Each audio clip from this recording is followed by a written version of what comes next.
Okay, so today I'm going to change out the front chainring on this bike. This is Ashley's Ozark Trail Vibe. We took it out on a trail and it didn't have the range that she was needing. So I swapped out the cassette, and this is a freewheel. I swapped out the cassette for one I had lying around. It was a Pro Rush that came off of a Mongoose ledge that had a 38 tooth large gear on it. And that was a big improvement, but it's still not quite there. So what I'm going to do is, this is a 30 tooth front chainring, and this is the smallest chainring that you can put on a 104 millimeter BCD. And so, as some of you guys may know, I'm a machinist, so I did make a couple of things here. Made a couple of adapters. So this one I did first, and this is the 104 BCD to a 64 BCD, and I did a little bit of an offset so that this almost kind of snaps onto the crank arm, and has a nice little recess for it to set on, and that's option one. Option two is I have a 28 tooth that came off of an old Trek, but it was a five hole instead of a 4 hole, and so I've got this one as well. Now the way I did this is on a lathe. Did a counter bore, center drilled, and then I took a compass and did my circle on size. Did my bolt circle based off of what I found online as far as what this was, and this one was a little bit more obvious because I wasn't real familiar with this one. So 26 tooth, if I use this one, I can go to 28 tooth if I run this one. So I'm going to start out with this, and if she doesn't like it, we can put the other one on. We'll go ahead and get started on removing these crank arms. Already got an Allen wrench here.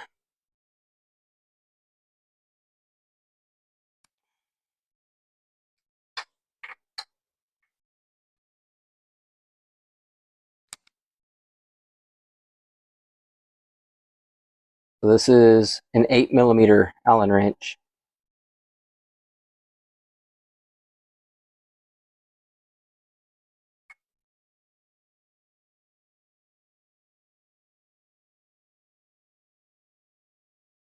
Probably have to definitely reuse that.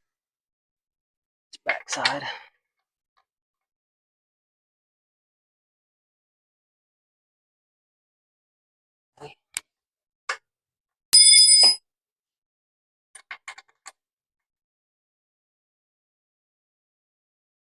Not too tight, really. There's the backside one. I've got this tool here. This thread's on inside of here. And then once you have it threaded in as far as you can get it, because you don't want to get it partially threaded because it'll pull the threads out. You want to get it completely threaded in.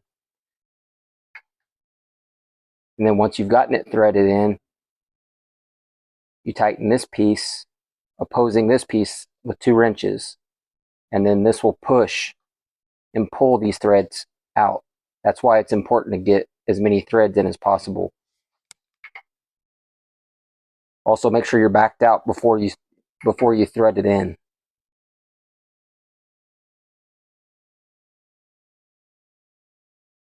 You want to make sure that you get it started really good and square as well. You don't want to cross thread this, because these crank arms are aluminum if you're planning to reuse them.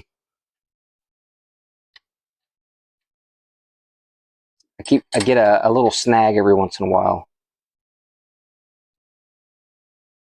Okay. This smaller one here is a 14 millimeter.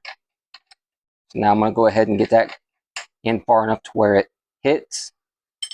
I'm going to put this one here on the back side, this one on the front side, and then you tighten them towards each other.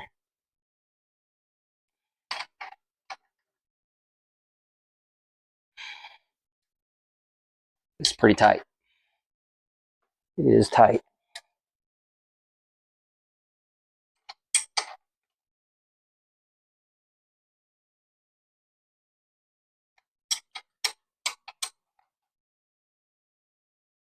Feel it getting a little looser, a little easier to turn.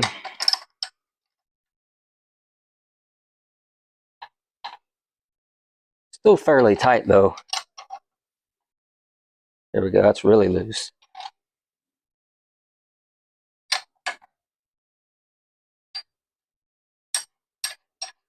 All right, there it is.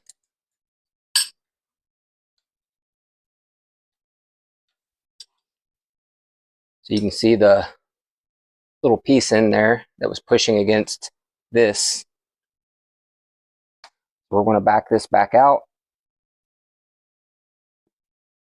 like that.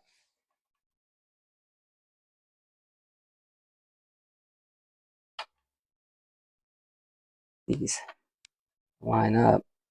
There we go.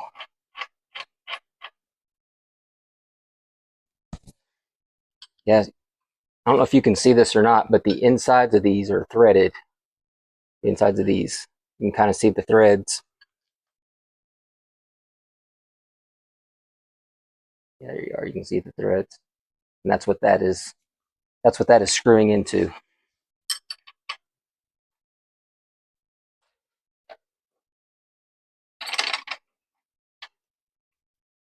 Okay. All right.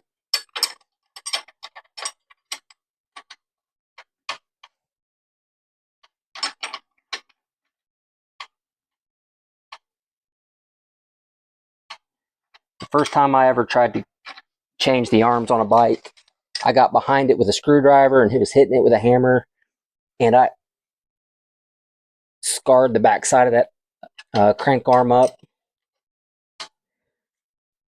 Eventually did get it off, but man, it was so much more difficult than it needed to be, especially since I'm pretty sure I paid $6 for this tool online, and it just makes the job so much easier.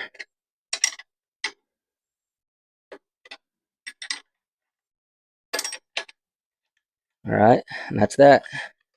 I had originally made this piece for this crank arm right here. So it would kind of go like this.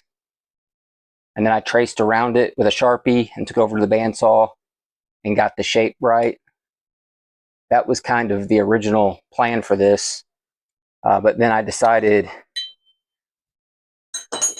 because of the external bottom bracket and the spacing here, the chainring on this bike was so close to the frame, I didn't think this was going to work.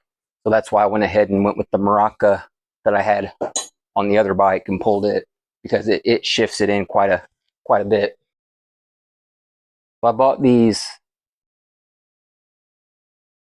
the chainring nuts and bolts. These are extended length; they're a little bit longer, but because I did make this a little bit deeper, so I can go through there and it still lands in the right spot.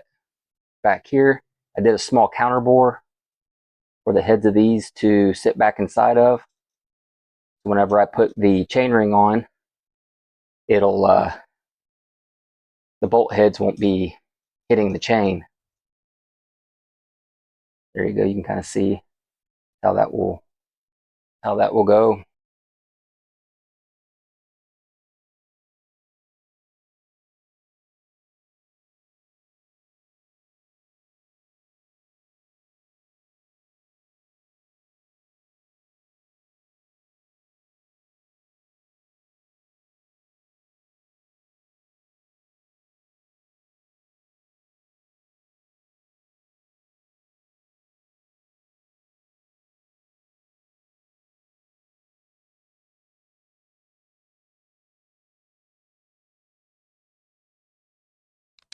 Okay, last one here.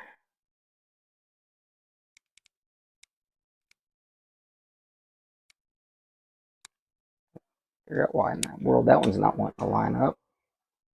I might have it a little bit crooked. There we go, it pushed in. It was a little tighter. I think the paint had gotten on the... All right.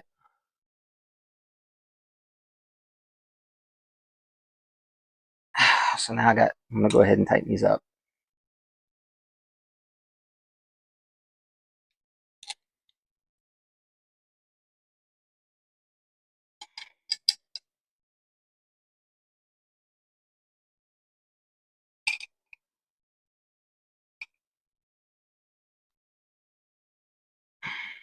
All right.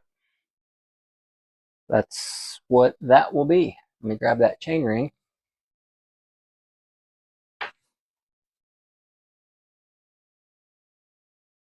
Okay. Now, because this is a 64,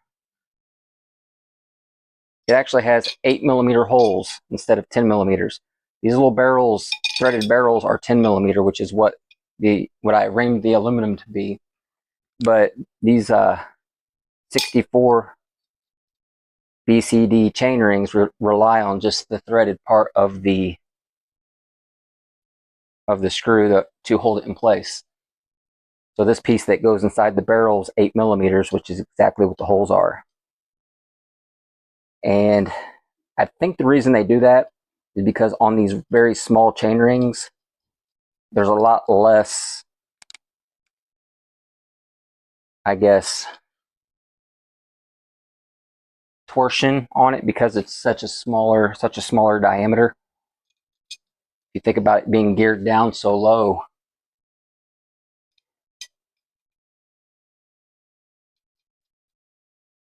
Of course, you know, that's a guess. I'm just speculating. All right, trying to stay in sight here for you. I haven't really been looking at the screen to make sure that I'm in. There we go. Okay, wrong one. This one.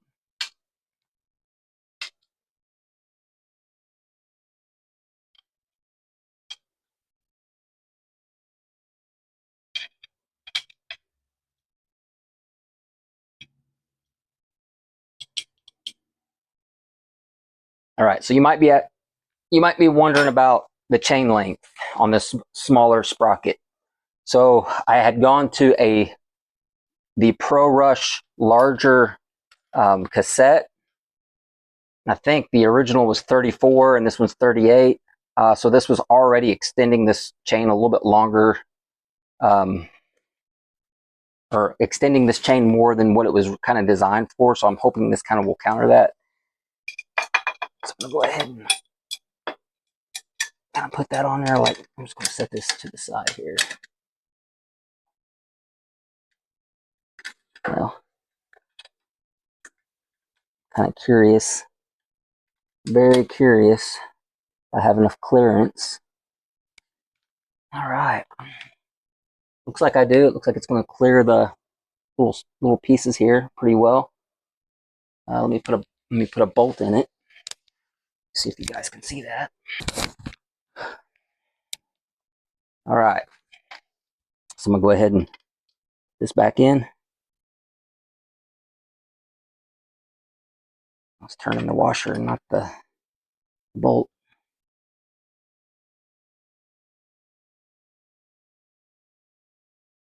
Okay. Actually fits quite nice.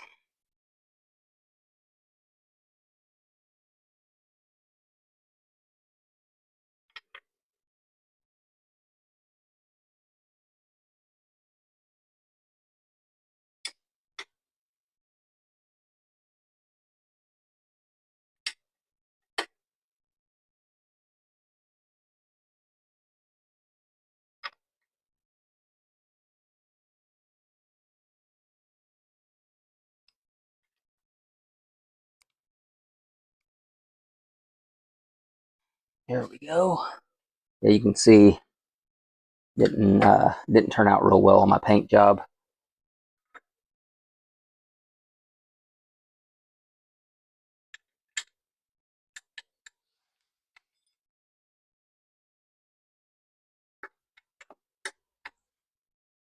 All right.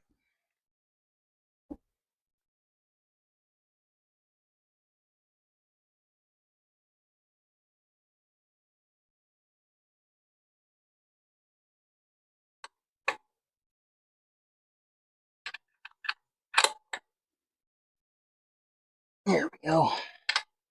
It's good and tight. All right, cool.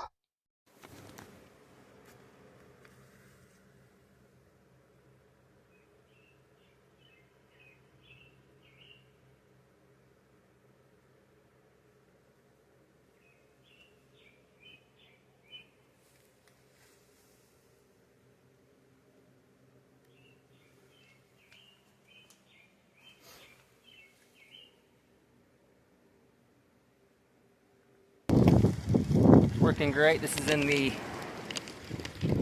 easiest gear. So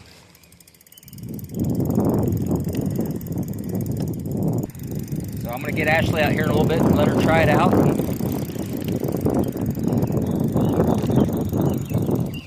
Oh my gosh, it's like extremely easy. Very, very easy gear right there.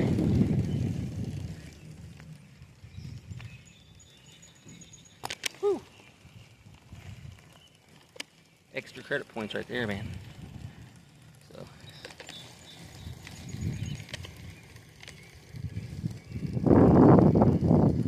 It works. Works great. I got it out, rode it around, and works great. It shifts fine. It is very low geared. I think she's going to be very satisfied with it. It's one of those I don't know what you call it, whenever you want to try something that you think might work, but you have a little doubt in your mind, and turns out it works. I think this is one of those instances where it's like just kind of cool that it happened to work out. And I wasn't really sure. I was kind of worried about the pieces catching, but now we have a 26 tooth to 38 tooth, which gives her, I think, a 0.68 to 1 ratio in her easiest gear, which is better than my mountain bikes over there. So it should be a lot easier. Now she's not going to have the speed, whenever she goes into her lightest gear. Whenever she goes into her fastest gear, it's a 14 tooth, so it's going to be, I guess, less than 2 to 1. So her cadence is, from what I did a little math on this, and it should be about 10 miles per hour ish, 10 to 14, depending on a comfortable cadence. So it's not ideal, it's not the best, but I don't think I've ever seen her go more than 10 miles an hour on the trails anyway. She's just kind of enjoying them and taking it almost like hiking. Think of it like hiking on wheels, is how she thinks of it. So I think she's going to really enjoy it. So hope you enjoyed the video. Hope this helps you think outside the box. I think doing stuff like this is really interesting. I think it's cool. I think this is also kind of low risk. It's not going to affect her brakes. It's kind of low risk, I think. So I think it was a fun, cool thing to do and try, and I'm just happy that it works, and I can't wait to let her try it out. So definitely subscribe.